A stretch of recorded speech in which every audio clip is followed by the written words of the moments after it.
भगवान का नाम मुंह से कैसे निकले?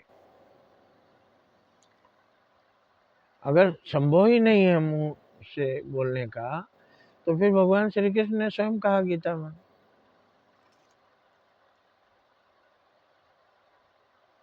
मरते समय जो मेरा नाम लेता है, तो मरते समय जब नाम ले ही नहीं सकते तो उन्होंने क्यों वो कहा?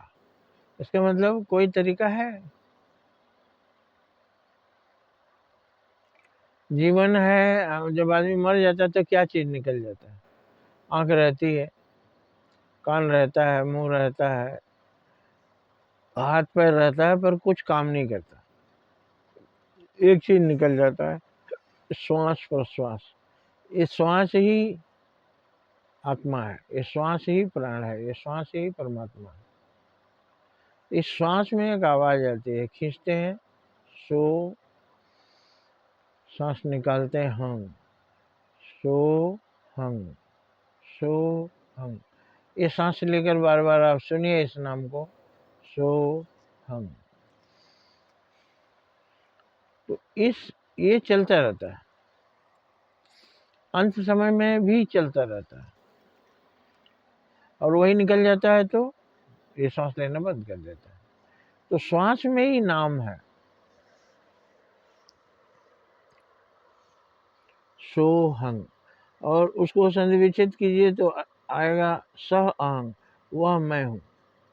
तुम जो सांस ले रहे हो अर्जुन, वही मैं हूं।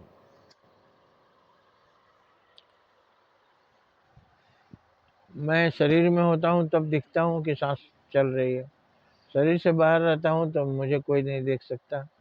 शरीर से शरीर में आने से पहले और बाद में दोनों में दिखता नहीं, केवल मध्य में दिखता हूं।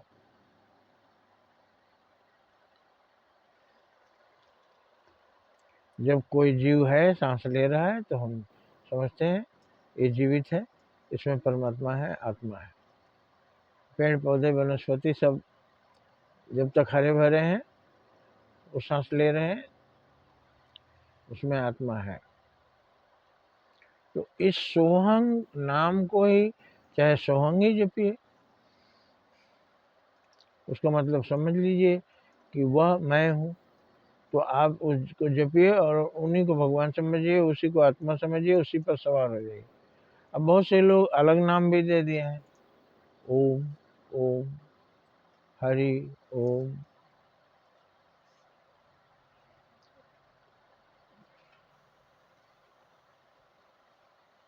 सीता, राम, राधे, श्याम, जितने भगवान के नाम हैं सब किसी का भी अभ्यास कर लीजिए। और माला हाथ में लेकर हम अभ्यास करते हैं ना, राम राम राम, वो नहीं है असली में। असली में वो आपको प्रैक्टिस कराने के लिए, वो भी है, संतों ने दिया है माला। लेकिन फिर आ जाइए असली माला पर, जो आपके सांसों की माला है और हर वक्त चल रही है सोए जागते। तो अब आप मरते समय भगवान का नाम ले सकते हैं, चाहे सोहंग ही कहिए, चाहे जो कहिए, लेकिन मुंह में बोलना नहीं है, वो सिर्फ सांसों में अनुभव करना है। चेतना में रहना चाहिए श्वास।